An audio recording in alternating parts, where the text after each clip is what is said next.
Welcome back.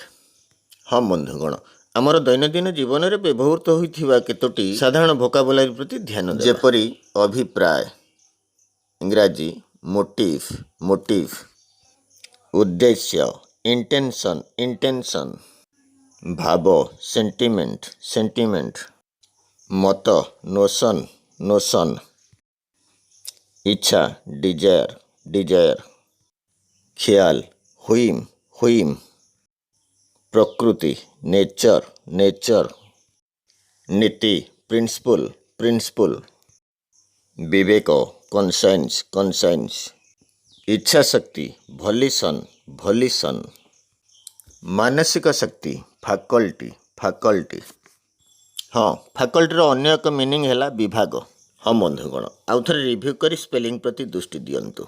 Thanks for watching. Please like, share and subscribe.